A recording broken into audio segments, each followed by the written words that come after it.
श्रद्धा murder case Delhi के बारे में। मुताबिक श्रद्धा और आफ्ताब श्रद्धा वालका मर्डर केस में श्रद्धा हत्याकांड, श्रद्धा और आफ्ताब की। तो आइए मिलकर जानते हैं कि यह श्रद्धा कौन थी, कहाँ की रहने वाली थी, उसको क्यों मारा गया और सबसे इम्पोर्टेंट उसके कातिल को कैसे पकड़ा गया। श्रद्धा का पूरा नाम श्रद्धा वाकर था और वह अपनी मां और छोटे भाई के साथ महाराष्ट्र के पालघर जिले के वसई में रहती थी। श्रद्धा के पिता विकास वाकर उनके साथ नहीं रहते थे क्योंकि उसके पिता विकास और उसकी माता सुमन के आपसी रिश्ते कुछ ठीक नहीं थे। श्रद्धा के पिता विकास पास ही के बाजार में एक इलेक्ट्रॉनिक्स की दुकान चलाते थे और उनकी अपने बच्चों से भी कम ही बातचीत होती थी। श्रद्धा ने अपनी पढ़ाई वसई में रहकर ही पूरी की और अपने सपनों का पीछा करते हुए वह मुंबई चली गई। मुंबई आने के बाद उसने जॉब ढूंढना शुरू कर दिया और कुछ दिन जॉब ढूंढने के बाद उसको एक मल्टीनेशनल कंपनी के कॉल सेंटर में जॉब मिल गई।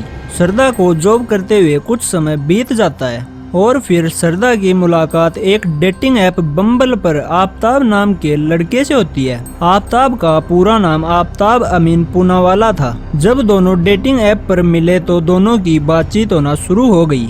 आफ्ताब भी एक मल्टीनेशनल कंपनी के कॉल सेंटर में जॉब किया करता था और उसने श्रद्धा को बताया कि वह पार्ट टाइम में फोटोग्राफर और फूड ब्लॉगर भी है। यह सब बातें होने के बाद दोनों एक दूसरे से मिलने का प्लान बनाते हैं और फिर एक दूसरे से बार बार मिलने का सिलसिला शुरू हो जाता है। इन दोनों को एक दूसरे से इतना ज्यादा प्यार हो जाता है कि अब यह दोनों लिव इन में रहने का फैसला करते हैं और फिर साल 2019 में यह दोनों नया गाँव में एक किराए का घर लेते हैं और उसी में लिव इन में रहना शुरू कर देते हैं। लिव इन में कुछ समय रहने के बाद यह दोनों फैसला करते हैं कि अब हम दोनों को शादी कर लेनी चाहिए। इसके लिए वह दोनों अपने घर वालों की परमिशन लेना चाहते थे और फिर श्रद्धा मुंबई से वसई अपनी माँ के पास जाती है और अपनी माँ को सारी बातें बताती है कि वह आफ्ताब नाम के एक लड़के के साथ लिव इन में रह रही है और उसी के साथ शादी करना चाहती है। लेकिन श्रद्धा की माँ उसको शादी के लिए साफ साफ इनकार कर देती है। वह कहती है कि हमारा धर्म अलग है और उसका धर्म अलग है, हम इस शादी की परमिशन कभी भी नहीं दे सकते।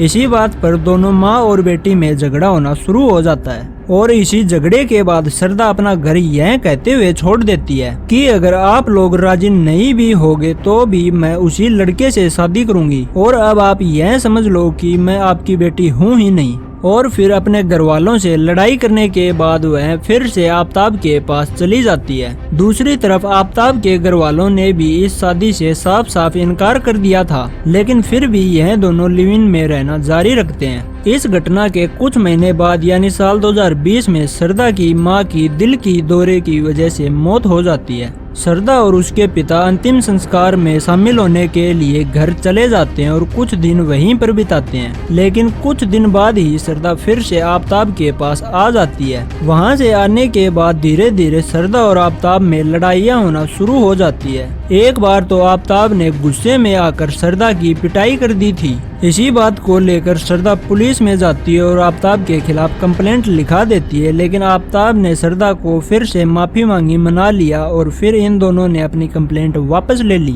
इसके बाद फिर से कुछ महीने सब कुछ ठीक ठाक चलता है। यह दोनों एक दूसरे के साथ खुशी खुशी रह रहे थे। बीच बीच में इन दोनों का छोटा मोटा झगड़ा चलता ही रहता क्योंकि आफ्ताब उसी डेटिंग ऐप पर और भी लड़कियों से बात किया करता था और यह बात श्रद्धा को बहुत दुखी करती थी और इसीलिए उन दोनों में झगड़ा हो जाता। लेकिन फिर आफ्ताब उससे माफी मांगता और श्रद्धा उसे माफ कर देती। इसी छोटे मोटे झगड़े में इन दोनों का वक्त गुजर जाता है और अब साल 2022 आ जाता है। यह दोनों मिलकर कहीं घूमने का प्लान बनाते हैं और 29 मार्च 2022 को यह दोनों मुंबई से निकल जाते हैं। मुंबई से यह दोनों सीधा हरिद्वार चले जाते हैं। वहाँ कुछ दिन घूमते हैं और हरिद्वार से ऋषिकेश चले जाते हैं। ऋषिकेश से देहरादून, मसूरी, मनाली, चंडीगढ़ होते हुए फिर यह पार्वती वैली हिमाचल में पहुँच जाते हैं। इन दोनों की यह ट्रिप 1 महीने से ज्यादा की थी। वहीं पार्वती वैली में घूमते हुए इन दोनों की मुलाकात बद्री नाम के एक लड़के से होती है।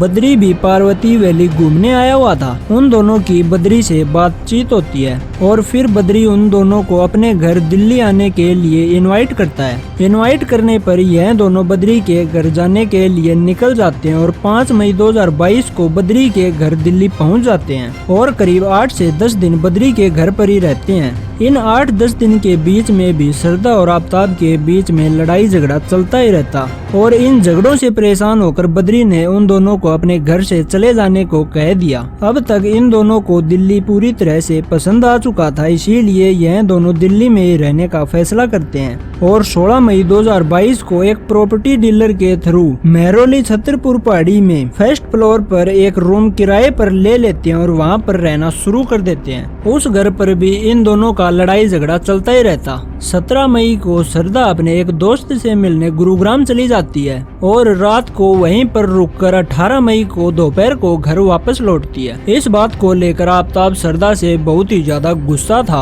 और जैसे ही श्रद्धा घर पर आती है वह श्रद्धा से झगड़ा करना शुरू कर देता है। कुछ देर झगड़ा करने के बाद यह दोनों फिर से एक दूसरे को मना लेते हैं और फिर खुशी खुशी जोमेटो से दोपहर का खाना मंगवाते हैं और खाना खाते हैं। इसके बाद शाम हो जाती है और शाम 6 बजे के आसपास श्रद्धा आफ्ताब से कहती है कि तुम मुंबई जाओ और हमारे फ्लैट का सामान दिल्ली ले आओ, क्योंकि यह दोनों मुंबई से घूमने निकले थे, इसीलिए इनके पास कपड़ों के अलावा और कुछ भी सामान नहीं था और अब यह दोनों दिल्ली में ही रहने का मन बना चुके थे, इसीलिए इनको सामान की जरूरत पड़ रही थी। आफ्ताब की मुंबई जाने की टिकट भी बुक करवाई जा चुकी थी, लेकिन ऐन मौके पर आफ्ताब मुंबई जाने से इनकार कर देता है। वह कहता है कि उसकी तबीयत खराब है और फिर इसी बात को लेकर इन दोनों में फिर से झगड़ा होना शुरू हो जाता है। इसी झगड़े में आफ्ताब पूनावाला को इतना ज्यादा गुस्सा आता है कि वह श्रद्धा को फर्श पर पटक देता है और उसकी छाती पर बैठ जाता है और अपने दोनों हाथों से उसका गला दबाने लगता है। आफ्ताब उसका गला तब तक दबाता है जब तक कि उसकी सांसें नहीं रुक जाती। श्रद्धा के मरने के बाद वह श्रद्धा की बॉडी को बाथरूम में रख देता है और घर में बैठकर ही सोचने लगता है कि श्रद्धा की बॉडी का क्या किया जाए। फिर वह तय करता है कि वह श्रद्धा की लाश के छोटे छोटे टुकड़े कर एक बैग में डालकर कहीं फेंक देगा। इसके बाद वह मार्केट जाता है और मार्केट से एक आरी और उसकी 3 ब्लेड खरीदता है। उसी आरी से वह घर आकर श्रद्धा की कलाइयां काट देता है और उनको भी बाथरूम में ही छोड़ देता है। इसके बाद वह जोमेटो से रात का खाना ऑर्डर करता है और उसी घर में बैठकर खाना खाता है। अगले दिन वह फिर से मार्केट जाता है और मार्केट से एक चाकू और कचरे वाली पॉलीथीन खरीदता है और उस चाकू और पॉलीथीन को अपने एक बैग में डालकर अपनी पीठ पर लटका लेता है। वह चाकू इतना ज्यादा धारदार था कि उसकी नोक बैग से बाहर आ जाती है और उस चाकू की नोक आफ्ताब के राइट हाथ के टैटू पर घाव कर देती है। इसके बाद वह तुरंत अपने पास ही के एक डॉक्टर के पास जाता है और उस घाव पर 5 टाके लगवाता है। उसके बाद वह एक दुकान में जाता है और वहां से 300 लीटर का फ्रिज खरीदता है। उसकी पेमेंट वह अपने क्रेडिट कार्ड से करता है और कहता है कि यह फ्रिज मेरे एड्रेस पर पहुंचा देना। दुकानदार ने वह फ्रिज 19 मई को ही उसके घर पहुंचा दिया। जब उस फ्रिज को इलेक्ट्रीशियन सेट करने आया तो आफ्ताब ने उसे मना कर दिया। उसने उससे कहा कि मुझे फ्रिज सेट करना आता है, मैं खुद ही कर लूंगा। और फिर उसने वह फ्रिज खुद ही सेट किया। उसके हाथ पर 5 टाके लगे हुए थे। 19 मई को ही आफ्ताब ने श्रद्धा की बॉडी के पैर काट दिए और कुछ ऐसे अंग जो जल्द से जल्द सड़ सकते थे उन सभी को भी निकालकर एक पॉलीथीन में डालकर एक बड़े से डस्टबिन में फेंक दिया और जो लाश के टुकड़े किए थे उन सभी को उसने फ्रिज में लगा दिया। बाथरूम में बॉडी काटने की वजह से बाथरूम में चारों तरफ खून फैल चुका था और इसी खून को साफ करने के लिए वह ब्लिंकिट ऐप से हार्पिक क्लीनर, ब्लीच, एक चॉपिंग बोर्ड, ग्लास क्लीनर मंगवाता है ताकि वह खून के निशान साफ कर सके। आफ्ताब ने उन सभी चीजों का यूज करके उस बाथरूम की बहुत ही अच्छे से सफाई कर दी। आफ्ताब इतना ज्यादा शातिर था कि वह कत्ल के बारे में इंटरनेट से सारी बातें पता कर रहा था। वह घर में परफ्यूम, अगरबत्ती जैसी चीजों का भी उपयोग करता ताकि आसपास के लोगों को किसी भी तरीके से कोई भी गंध न जाए। इसके बाद उसने श्रद्धा की बॉडी के एक एक पार्ट को एक एक करके फेंकना शुरू कर दिया। वह हर रात को अपनी पीठ पर एक बैग लटका कर निकलता। उस बैग में श्रद्धा की बॉडी के कुछ टुकड़े होते और उन सभी को वह एक एक करके दिल्ली गुरुग्राम के अलग अलग हिस्सों में फेंकना शुरू कर देता है। वह कभी छतरपुर के जंगल में जाता तो कभी 100 फुटा रोड पर किसी किसी अंग को नाले में फेंकता तो किसी अंग को जंगल में। ऐसे कर करके उसने बहुत से अंगों को ठिकाने लगा दिया। उसने लगातार 18 दिनों तक यही किया। वह एक टुकड़ा लेता और उस टुकड़े को अंजाम पर पहुंचाकर फिर से घर पर आ जाता। अब श्रद्धा को मरे हुए 4 से 5 महीने बीत चुके थे, लेकिन श्रद्धा का सर, धड़ और बाहें अभी भी आफ्ताब के फ्रीज में रखी हुई थी, क्योंकि आफ्ताब को डर था कि अगर मैंने श्रद्धा का सर, धड़ और बाहें फेंकी तो कोई भी इनको पहचान सकता है और वह फंस सकता है। लेकिन फिर वह डिसाइड करता है कि उसे जल्द से जल्द इस सब से पीछा छुड़ाना है, और फिर उसने सितंबर 2022 में फिर से श्रद्धा की बॉडी को फेंकना शुरू कर दिया।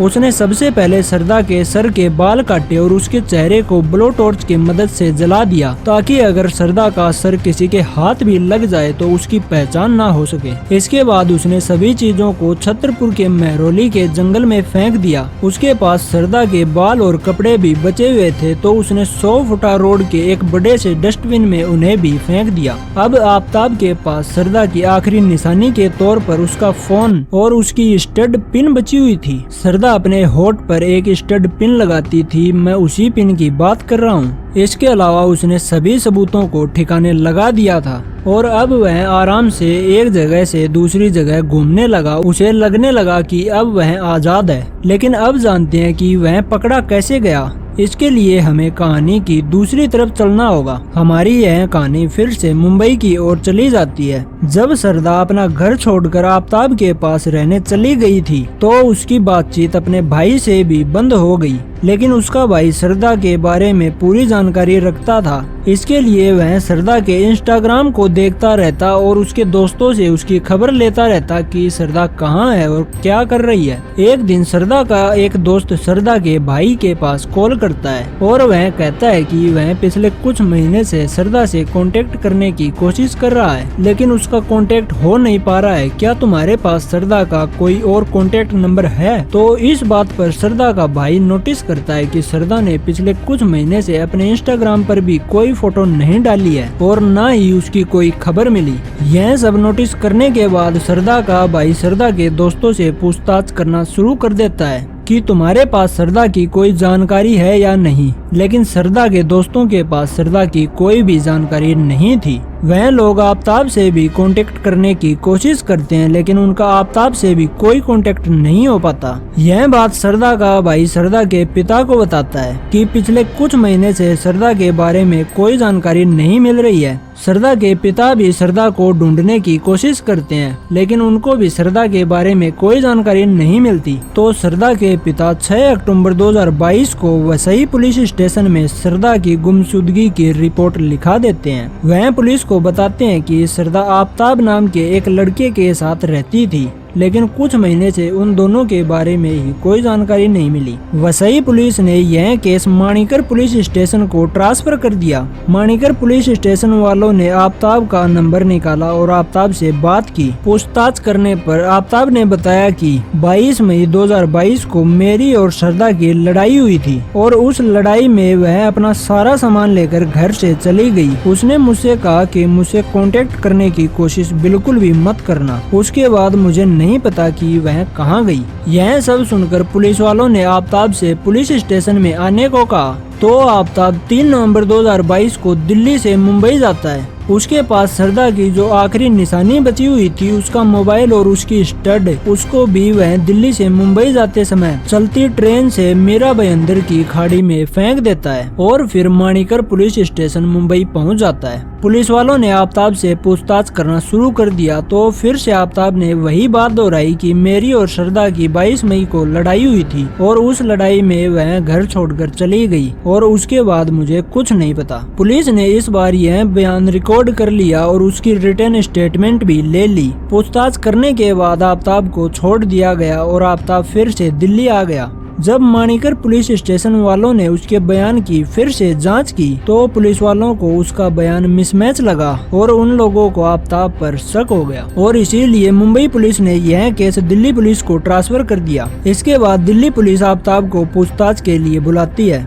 आफ्ताब ने दिल्ली पुलिस को भी वही बात बताई कि मेरी और श्रद्धा की लड़ाई हो गई और उसमें वह घर छोड़कर चली गई। दिल्ली पुलिस ने जानकारी निकालना शुरू कर दिया और जब जानकारी निकाली गई तो दिल्ली पुलिस को पता लगा लगा कि 26 मई 2022 को श्रद्धा के अकाउंट से 54,000 रुपए आफ्ताब के अकाउंट में ट्रांसफर किए गए थे, लेकिन आफ्ताब ने पुलिस वालों को बताया था कि उसकी 22 मई को ही उससे लड़ाई हो गई। इस बात पर पुलिस वालों को आफ्ताब पर शक हो गया। फिर पुलिस वालों ने और जानकारी निकालना शुरू कर दिया। पुलिस वालों को पता चलता है कि श्रद्धा का सोशल मीडिया अकाउंट भी उसी लोकेशन से ऑपरेट किया जा रहा था जिस जगह पर आफ्ताब इस वक्त रहता है। उसका फोन भी अक्सर उसी लोकेशन से ऑन ऑफ हो रहा था। दिल्ली पुलिस को अब आफ्ताब पर पूरा शक हो जाता है और फिर दिल्ली पुलिस उससे पूछताछ में सख्ती बढ़ा देती है कि अगर वह 22 मई को ही घर छोड़कर चली गई थी तो उसकी लोकेशन वहीं की क्यों आ रही है, उसने तुम्हारे अकाउंट में 54,000 रुपए क्यों ट्रांसफर किए। इन सब सवालों का आफ्ताब के पास कोई जवाब नहीं था। वह फंस गया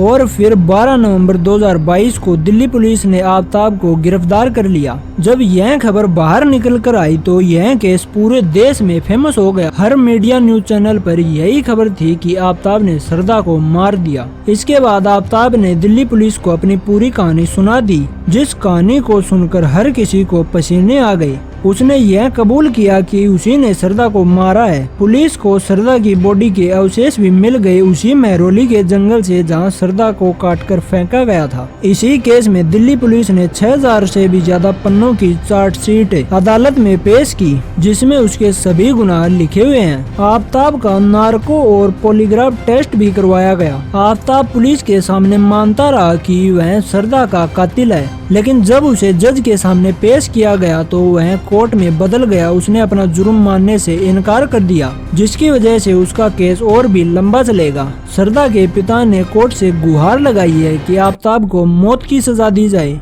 हम भी आशा करते हैं कि आफ्ताब को जल्द से जल्द सजा दे दी जाएगी। आप ऐसे ऐवान के बारे में क्या सोचते हैं, हमें कमेंट बॉक्स में जरूर बताएं।